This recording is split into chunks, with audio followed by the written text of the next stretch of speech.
Okay, so you guys all got exercise 209 passed out.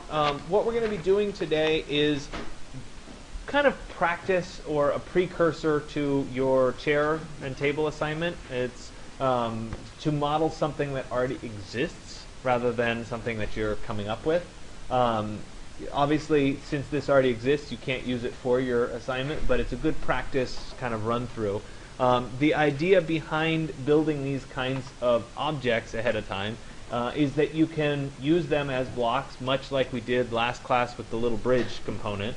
You can use those as blocks over and over again in your process. So, for example, I was working on a design project in the city of Lafayette. It's a 5-unit apartment complex, and in trying to do the 3D modeling and being efficient about it, there were certain standard size windows that I was going to use. And those standard size windows and sliding glass doors, I modeled in Rhino based on a manufacturer specification, and then reuse those throughout the whole set. And what that allows me to do is change the materials out, change the window colors, do a rendering, see if I like it, that kind of thing, because I'm using it as a block and I'm using it over and over again. So what I'm asking you to do today is to build one of these blocks that you can use over and over again. Now, it's a little bit challenging because it's not like you have a design project that you're going to go pick a window for and then model it and use it. We're just kind of picking something that looks interesting to you. The only restriction, and you'll see that on exercise 209, I used to say no furniture and no objects. It had to be something like a door or a window. But I decided that if you really want to do a piece of furniture, that's okay with me. But no objects. No vases, no little knickknacks that go on a table, none of that kind of stuff. So it has to be something that would go in a building that would be a good thing. So like a light fixture would be okay. You can't do all of the materials for the light fixture yet, but you could theoretically model it. That would work. You could do like a faucet or a toilet or a kitchen cabinet or a door or a window or something along those lines. Does that kind of make sense for what I'm looking for? Okay, so I'm going to go through how to go about modeling it. I'm also going to talk a little bit about how do you get information about whatever it is that you're trying to model. So the first thing to do when you're thinking about it is to look at a manufacturer's website, because a lot of times they have information. Half the time now they actually have the 3D model and you don't have to do any work. Now, because we're obviously modeling something today, you can't just pick their 3D model that's already prepared for you. You have to actually model it. The other thing I would caution you against today is picking something that has too many curves to it. So for example, a toilet might be a little challenging for you right now. Okay? Next class, in terms of where this trajectory is going, next class will be the day we deal with, quote, fuzzy objects. Okay, so things that are organic, things that are pillows, those kinds of things. I'll show you how to model those and we'll go through it. So we are getting there. Stick with a relatively rectangular object. You know, things that you can make with fillets and chamfers and that kind of thing, as opposed to making a truly organic shape. But we will get there, I promise. So let's take a look at some of the manufacturer's websites. So if I were going after a door or a window, I would go to one of the major manufacturer's websites. I picked Geldwin. It's kind of a standard run-of-the-mill brand. It's not particularly fancy. If you want to go fancier, go fancier. It's not a big deal. The reason that I picked them is because I know what kind of content they have on the website, and it's a good example of the content that's available. So on any one of these websites, so Geldwin, Pella's the same, it's kind of the same level of brand. Generally, there's a tab for professional, right? And the professional is either contractor, architect, it might be called design professional. I mean, it's going to be called different things, but that's generally what you're looking for. And somewhere in there, there's usually something called drawings or 3D drawings listed. And so if we click on the drawings or 3D drawings section, right, we can specify where and what we want. Okay? If we were looking in the 3D world, we're going to build our own 3D, so I'm not going to download one of their 3D objects. But notice that they have Revit files available for you, or they have SketchUp files available for you. Kind of convenient. Somebody's already built these. Obviously, as you're going down the road and you're modeling things, if there's somebody that makes something already for you, go ahead and use it. There's no problem with going to the Kohler website and downloading the toilet that you want to put in, or whatever. That's great. Okay? But for today, we're actually going to build it. So I'm looking for a 2D format, hopefully a DWG. I'd prefer not to have a PDF, a PWF, where did that come from? I'd prefer not to have a PDF, but I will show you how you might go about working with that if you had that was all you could find. Okay, so for right now we're going to look at the DWG category, and then I'm going to choose a series. Okay, so do I want it to be premium wood windows? Sure. Okay, and then we can look over here and it's going to say, okay, what are we looking for? Let's look for a standard window. And let's see here, choose group, standard window. All right, choose type. I want a, let's do a double hung clad. Sure. Okay, choose style. Look at double hung here. Okay, and so we keep diving into more and more options. Now we're seeing a preview of what this window looks like, right? And again, I don't necessarily care what it is, but you can pick some kind of a standard size. These are their standard size in width and in height. So sure, right? We can pick finish. It doesn't really matter. And we've got some other information. Looks like this is required.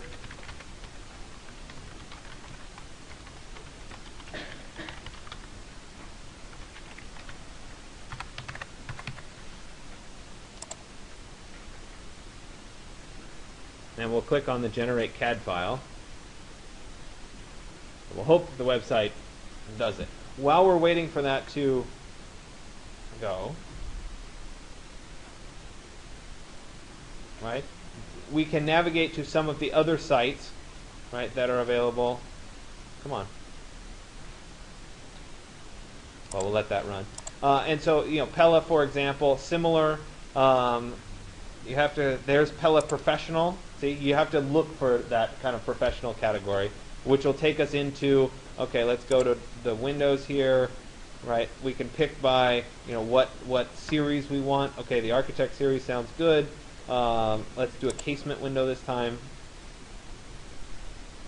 Okay, and here's our specifications and downloads, right? Looks like this one was a little bit easier. 2D elevation view. Okay, sounds good. This is the AutoCAD piece here. So let's see here. We don't want an arch.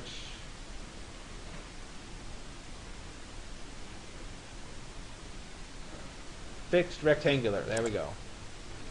All right, so that one's actually going to download the DWG. I don't know what happened to the JELDWIN site. It's still kind of hanging out, trying to figure out what it is. So let me go ahead and show in the folder. There it is. I'm going to copy this to my flash drive, which is conveniently not plugged in, so we'll just copy it to the desktop for right now. And then let me go ahead, in Rhino, because this is an AutoCAD file, I can bring in the lines themselves, which makes life really convenient. So I'm going to go ahead and go to File, Import, and it's going to be looking for all compatible files. So let me go ahead and go to my desktop, and we'll look for wherever that AutoCAD file is. There it is right there. I'll go ahead and say Open. Okay, it's going to give me some options. Do I want to bring in a bunch of things? Sure, let's bring it all in. The units are in inches, the layout units are in inches, that's fine. We'll go ahead and say OK. And it will then bring in all of the windows for me. Okay, so if we're looking at it in perspective, there are all the windows. Now, one of the things I like to double check on when I do this is that it is scaled correctly, because it isn't necessarily, okay, because we don't know who created this drawing. So the good news is we've got some information that's come here. We've got a frame and an opening, right, that's listed, so we can scale these objects based on that information. So I've selected all. I'm going to do scale, right, the frame, right, which is here to there, is supposed to be 3'5", so I'll type 3 feet 5 inches, and there we go. We'll make sure that it's spot on to what I want. Okay, so now that's been scaled. Now I'm not asking you to model every single one of these windows. I'm asking you to pick one and model it. So you can pick whatever size looks interesting to you. I'll probably do this one, and let's do. Yeah, I'll do this one. Okay, so I'm going to do that window. Sure. Okay, so let me go ahead and move this because it's the one I want, and we're going to move it over here, and then I'll get rid of all the rest of this stuff because I don't really want it. Right? Now let's come back here to my plan. I'm going to say move, and I'm going to move this to 0, 0, and then we'll zoom, select it, and there I am, nice and clean with my lines.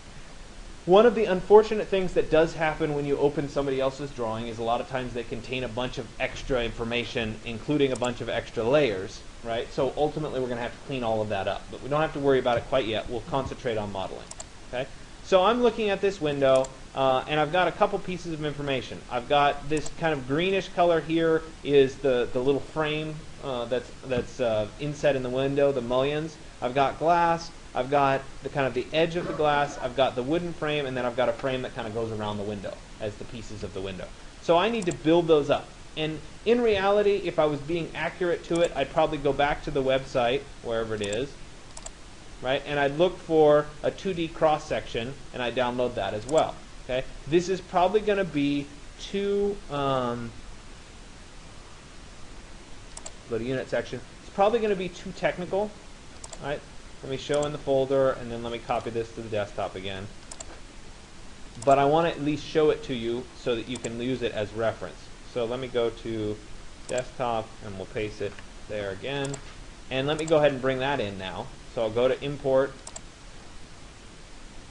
and here's the cross section. We'll go ahead and import. Sure. All right, it brings in all of my little cross section pieces. Looks like they even made a 3D piece for me to look at if I wanted to. Okay. So if we look at all of these, we can kind of get a sense for how they go about making these windows. Okay, this is way too technical. I don't need my windows to be this accurate, but I can use them as kind of a rough guide. Or if I feel fairly comfortable with windows and sizes, I can just kind of wing it and make it up myself. Right? So I'm just going to move those over there for reference. Notice that the scale roughly matches what I'm after, so that's a good thing. Okay? So let's go ahead and look at this. First thing that I need to do is start with a surface that I can then divide up into smaller surfaces to play around with. So let me go ahead and create just a basic surface, and I'm going to do a rectangular plane corner to corner, and I'll go from this corner to that corner. Okay, so I have a basic surface. Notice I'm on the default layer, even though I've got all these other random layers in there. And what I'm going to do is I'll do a split of this surface. So I'll select the surface, and then I'm going to go to, I think it's under Transform and then Split, or it's either that or Edit and Split. It's under Edit and Split. It's going to say Select Cutting Objects. I'm going to select all of those curves, and I'll hit Enter. And hopefully, it will split my surface into 12 little surfaces. So let's go ahead and look at it as shaded, and then see how it did. Okay, so it did a pretty good job of splitting up my surface.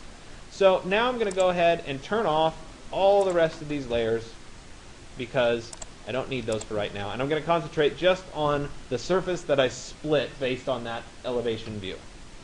Okay, so I've got glass here and here and here. I've got little mullions here and here. So let's start doing some extrusions to make this up.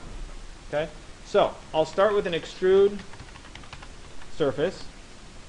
And I'll pick this little piece, and I'll hit Enter. And we'll say, let's make that an inch thick. Okay.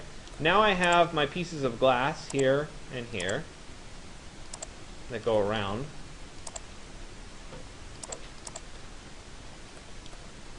Oops. Sorry, my mouse is still really touchy. I'm going to have to get a new mouse up here.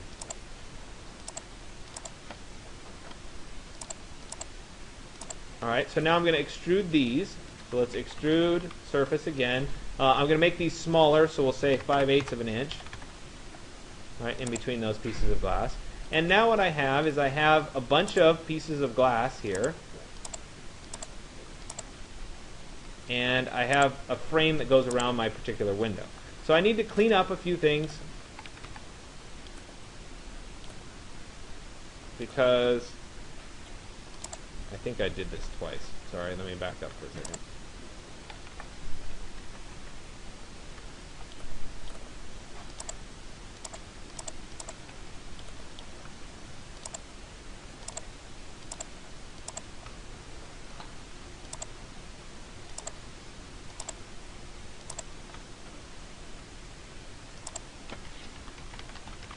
Extrude surface. Perfect. There. And I should have said it is solid, so that's good. And I wanted it at 5/8. There it is. Perfect. So now it's not quite in the center. So I'm going to take each of these objects and I'm going to move them up Remember, I did those mullions at 1 inch, and I did this at 5/8 of an inch. Shoot. This touchy mouse is going to screw me up all day.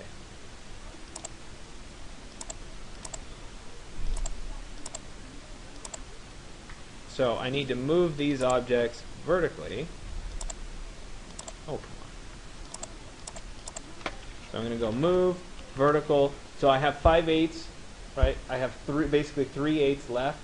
If I want to split the 3/8, it would be 3/16. So I'll move vertically by 3/16.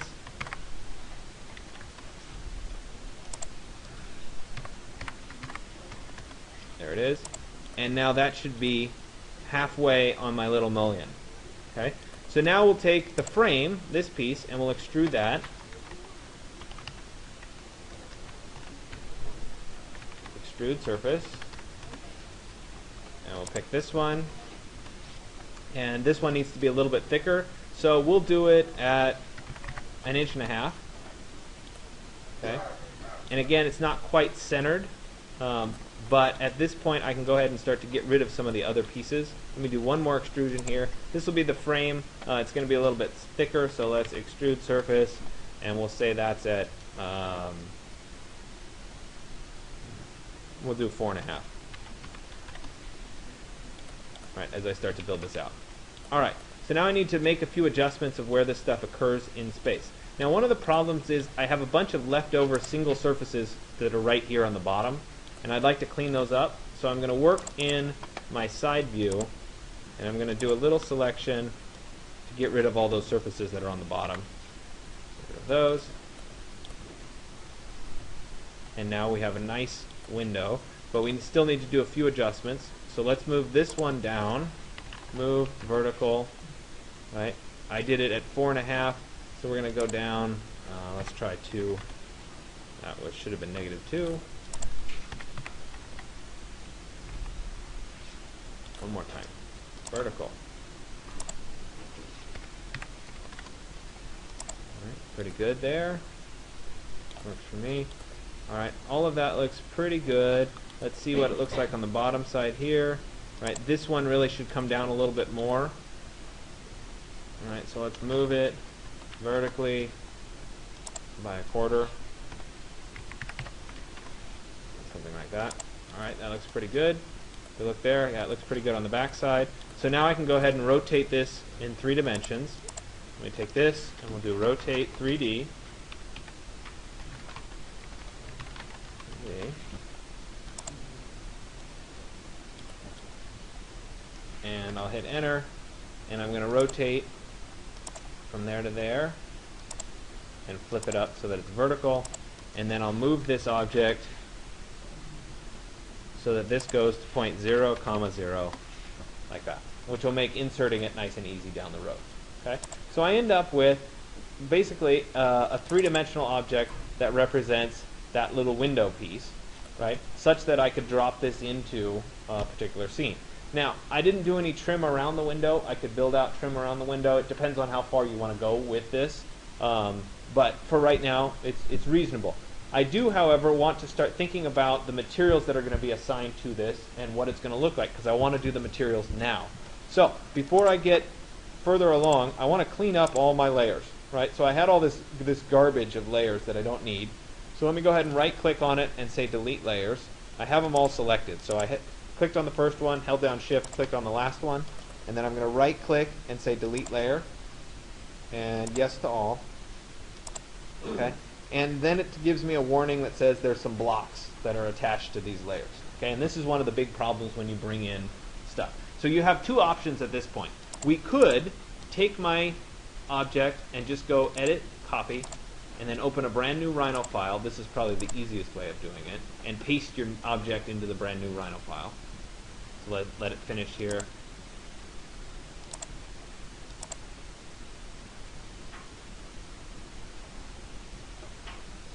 Go to Edit and then Paste. Okay. Now if we look over at my layers, we're back to the simple layers. So we can delete these objects, delete those layers. And so now it's a matter of doing some naming and cleaning up what's going on. So the other thing that I should mention is if you're stuck in this file and you want to get rid of these layers, generally you have to go to Blocks, Block Manager, and you'll see that there's a bunch of non-linked files. You'll have to go through, select the first one, scroll down, select the last one, and say delete, and it'll take a little while to go through. Sometimes you have to check the box for show the hidden ones and delete the hidden ones as well. Once that's done, you should be able to delete all of the layers and get back to there. So it's just a little bit of extra step. Sometimes the copy and paste is easier. Okay? Doesn't matter which way you do it. So let me jump back to here. So now I need to separate out this object by layers to make it nice and organized. So we're going to do the first layer here that's called default. I'm going to call it window, and then maybe like a size. This is a 3050, so we'll say 3050, or I could call it Appella architectural maybe.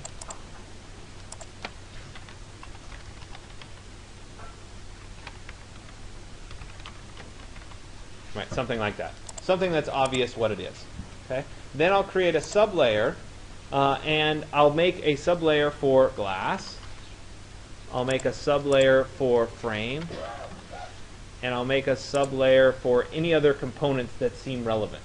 Okay. So for me right now, I really only have glass and a frame. I guess I could do one for the mullion, if I spelled that correctly. Right, so I have those sublayers. Now it's a matter of assigning the objects to the layers. So let's take the glass,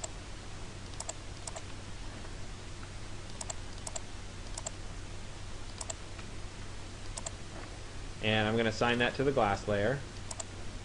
And if I turn it off, then I can confirm that I got it correctly. We'll assign this to the mullion layer. Turn it off. And the rest of this is all the frame. So we'll take the frame, and we'll change the object layer there. Okay, so all of my objects are now on their correct layers. Now it's a matter of loading the appropriate materials in for that. So let me go ahead and go to my materials, and let me load materials. And so we know that I'm going to need a glass. So let me go to glass, basic glass, and I'll go ahead and load it. I don't want to do anything fancy to the glass because ultimately when I go to render it, we're going to have skies and environments and stuff, and it'll look fine. So we have basic glass. I'll assign basic glass to the glass layer. Then I probably want some wood, so let me go ahead and load material, and let's go to wood, and I don't know, we'll do dark oak, that's fine. Go ahead and say OK. And now I'm going to apply this to both the frame and the mullion layers. So I'm just going to hold down Control to select both of them, and I'll say OK. And now the wood is applied there, and the glass is applied there. Okay. So if I switch my view into rendered mode, we should be able to see that, lo and behold, we have the wood applied and we have the glass applied, which is what we wanted. Now, I would like to texture map the wood so that it looks correct. And so what I'm going to do is start to look at this object and apply the texture mapping to it. The easiest way of doing it is to select both the frame and the mullions. So let me say select objects. And this is a great feature in Rhino. You can select all the objects that are on a particular layer by right-clicking on the layer and saying select objects. So I have both of those selected, not the glass selected. And then I'll go to my texture mapping. There it is. And I'll apply a box mapping to the whole thing. It'll be a bounding box, world. I do want it capped.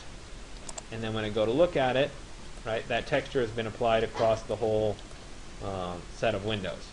Okay, so it looks reasonable. Now, if I'm being technical about it, this board at the bottom is actually going to have the grain running the opposite direction. So I could split the window up so that the textures were going the correct direction for the wood. It's enough for right now to move on. Okay, so I have that applied to my window, right? Now it's ready to be used down the road. So I'm going to do a couple things to get it ready as its block. The first thing that I want to do is to actually create a little render so we can see what this looks like. So I'll add an infinite plane underneath it. Unfortunately, that infinite plane now has the wood texture on it, so we need to go back a step and put that on its own layer. So let me create a new layer. We'll call it infinite plane. We'll change the object layer so that it's just gray. Okay. Then I can create a directional light. So here's my little helper object, and I'll create my directional light. That's the wrong way. There to there. Okay, so I have a little bit of shadow, and then we'll go ahead and render and see how it looks. Okay, not too bad. Let me get rid of this for a second, and let's zoom in on my window itself, and we'll render it again. Now I know that I'm not going to get huge, great results out of the glass. I'm not going to get it particularly reflective because I don't have a lot of the other options. I don't have skies enabled. I'm not going to get that kind of a reflection. So I'm relatively happy with how this is going to turn out. I have to let it finish. So we'll be patient while it finishes. Could you tell us some more sites that we could check out? So you could look, so Geldwin, Pella, I don't know, Anderson Windows, Milgard, thank you. I don't know, Google doors and windows, and you'll come across a bunch of manufacturers. That's usually a good place to start. If you're more interested in doing a table or something, look up tables. While I was finishing up the last class, I was just looking to see, which sites had specifications. So I looked up like Pottery Barn tables or Restoration Hardware. They didn't have any CAD drawings, which is unfortunate. Some of them do have JPEG drawings of them, and that can work as well. So I'm going to show you that part of it next in a bit, if you have just the JPEG to work with. So anyway, I have this nice rendering. I'm okay with it. I'm going to go ahead and save the rendering. And once again, my flash drive isn't here. Hold on a second. It's bothering me that I don't have my flash drive.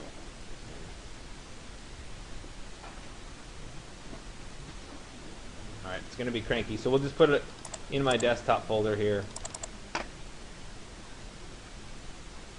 All right, so we'll call this a sample here. And I'll click save. Now, what I want to do is I want to save this file, the 3DM file, as well. I don't, however, want the light to be there or the infinite plane to be there. So I was careful to create them all on the infinite plane layer, which means I can right-click and say delete layer. Yes, because I don't want to bring in any lights or any infinite planes or anything. So I went back to just the window. That's the only thing that's in my scene. And I'll go to File, Save. And I'll save this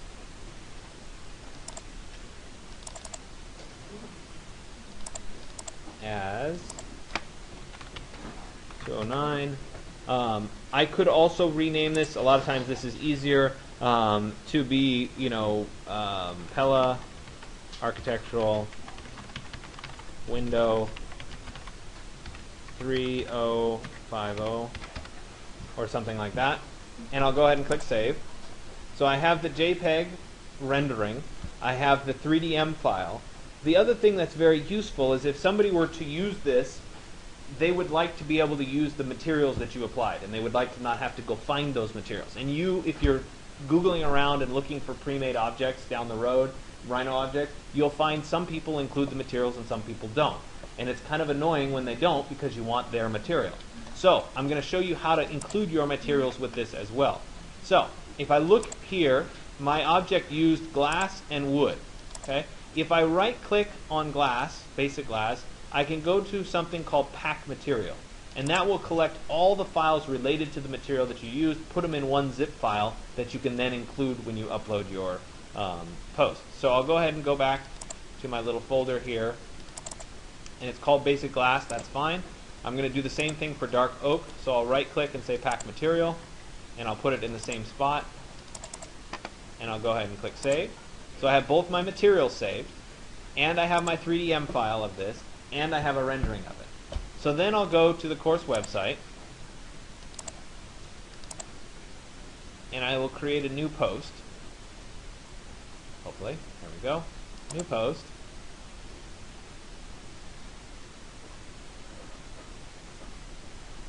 All right. And when I make this post, this is going to be a Pella Architectural Series 330 by 50 window. Okay. Now, I need to upload some files. So the first thing that I'll do is I'll go to Add Media, and I'll click on Upload Files, and I'm going to upload the 3DM file, so the Rhino file first. So here is, there's my Rhino file, the 3DM, so I'll go ahead and say open. And the website will actually let you upload 3DMs. It blocks a lot of stuff, but it will let you upload that. Apparently it won't let you upload that. I will fix that.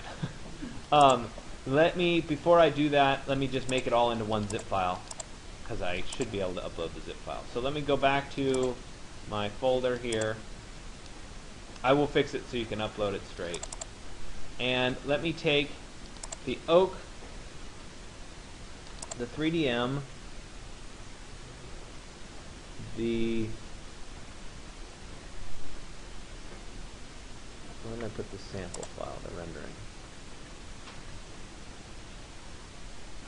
The glass, there it is. Okay, and I'm going to right click on it and say send to compressed zipped folder.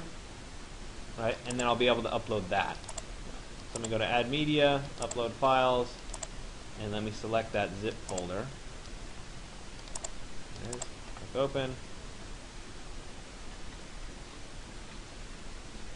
There we go. That time it'll let me. And I'm going to click on Insert into Post, which will give me a little text link to be able to download it. Okay, since it's a zip file. Now I'm going to come over here, and obviously under categories I still need to categorize it as exercise 209. So we'll check the box for 209. But then as I come down here, you'll see a separate category for Rhino blocks. Okay? And this is where you're going to want to check boxes for what brand, if it's available, what is it? Is it a window? Right? So if we come down here, there's fenestration. This is going to be a window. Right, and it was a casement, which is not listed there, so let me add casement under window.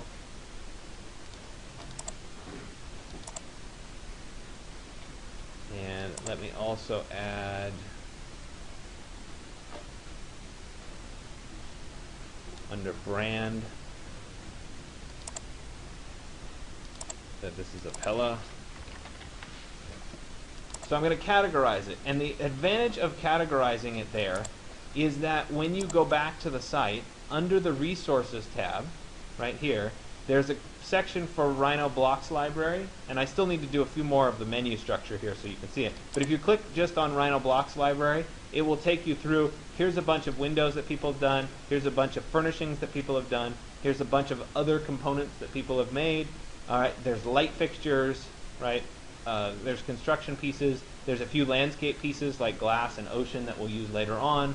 So you can kind of go through a variety of categories and find stuff for you to use, right? And the idea being is from now on, feel free to use any of this stuff when you're working, right? Obviously, you can't take one of the furnishings and use it as your assignment because you have to do your own assignment, right? But you get the idea. When you're working on your projects, by all means, please use them, okay? So when I do that post, right, I categorize it here, so that will help it populate into the categories, right? Then I'm also going to come down to the very end here and go to Set Featured Image and make sure that I upload that rendering that I created. Now, it would be very helpful if I paid attention to what I named it.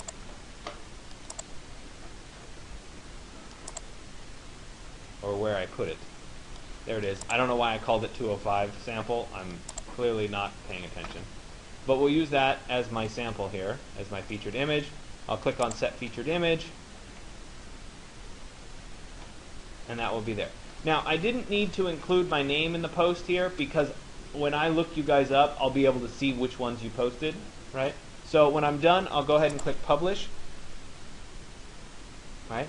And I will be finished. Just double checking on. Good. You do not need to comment on this exercise, right?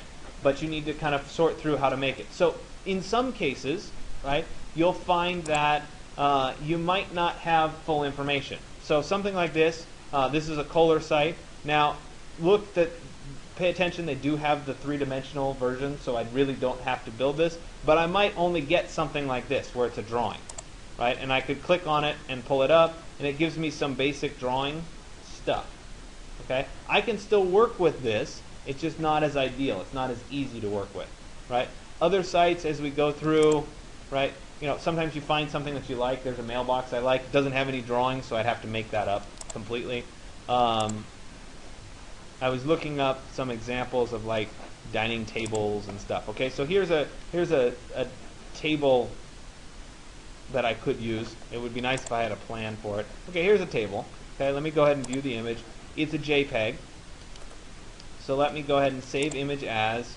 Right, let me put it here, and I'll go ahead and click save. Okay, now let me go back to Rhino, and I wanted to show you this. I'm not going to go through the whole process of building it, but I wanted to show you how to bring in something like this. So let me go ahead and go to new, so that I end up with a new file.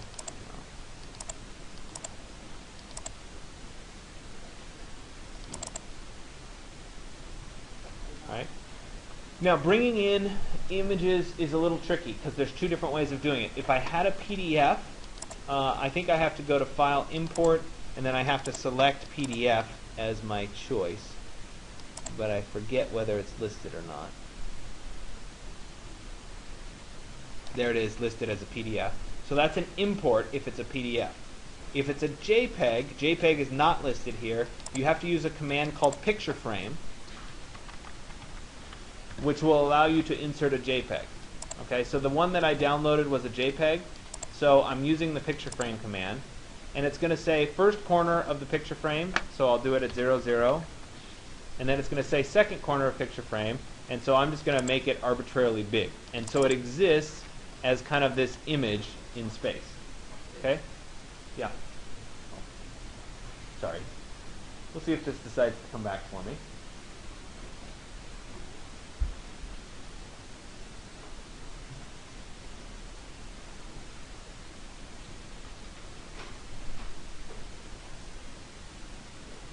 There we go.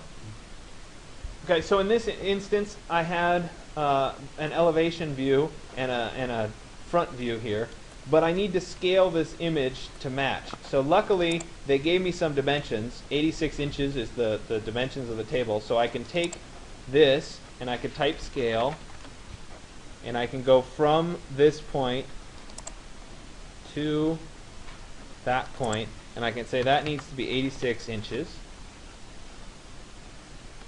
Which there it is. So now it's at 86 inches, and now it's a matter of actually drawing over the top of it. So it's not as convenient as an AutoCAD file because we don't have the lines to start with, but before I can do the splits and everything else, I'm actually going to have to draw over the top of it. So for example, if I know that I want an ellipse, right, we can say, let's go with the diameter of the ellipse, so I can say from there to there, and I want this to go like that. Right, and then maybe I need a square, so we'll go from there to there, there to there, and so you can kind of see what I'm doing in terms of copying it. Does that make sense? So I'm creating my own set of lines rather than using the preset. So in reality, it's always nicer if we go from a pre-made object. But it is certainly your choice. If you find a JPEG image of something you want, you can do that as well. So the other thing I will point out is a lot of manufacturers do contain 3D model information. So for example, here's a sink that I picked on Kohler's website. There is a 3D DWG. So if I were to download that here, and let me show it in the folder. And paste it here. I can bring that into Rhino just as easily. So what you're doing today, you're not really going to be dealing with pre-made objects. I just want to point this out for you. Let me go File, New.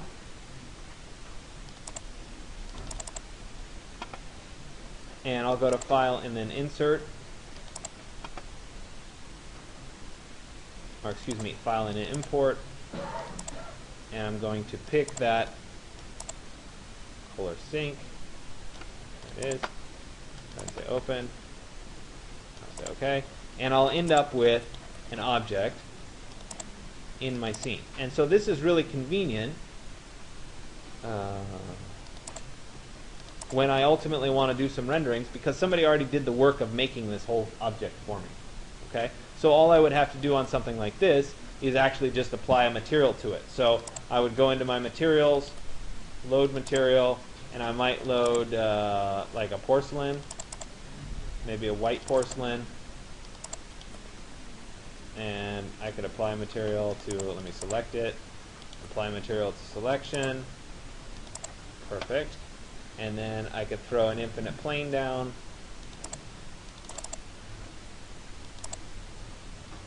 and since it's white, I'm never going to see it, so let me change and make it a different, instead of white, let's bring in a different material. An orange porcelain sink. That sounds fantastic, doesn't it?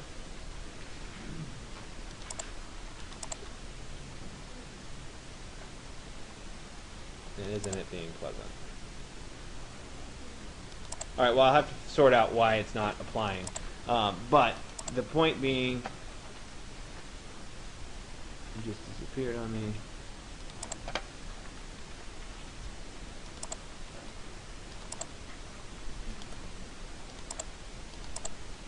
There we go. I think I had my infinite plane above it or below it incorrectly. Yeah, it's reflecting too much. So anyway, point being, I have this nice object that somebody else has already done the work of modeling, and I can use that to my advantage down the road. Okay? So for today, you obviously have to build your own, but I'm kind of pointing out that this is the direction we're going. Okay? Stick with the rectilinear style object for today. Next class, we're going to deal with like pillows, mattresses, things that are soft and fluffy, and we'll deal with kind of how you go about making those. Okay? Any global questions? No? Okay. What is global? Like something that would apply to everybody versus just you. So it can be any kind of object? Any kind of Like object. that is not like blocking or whatever. Right. I would stay away from like a vase or that kind of thing. I would rather have something that is more usable, like a chair or a table or a window or something like that. How about using A what? a using? Not the most useful object, but sure, if you really want to do it, fine. Okay.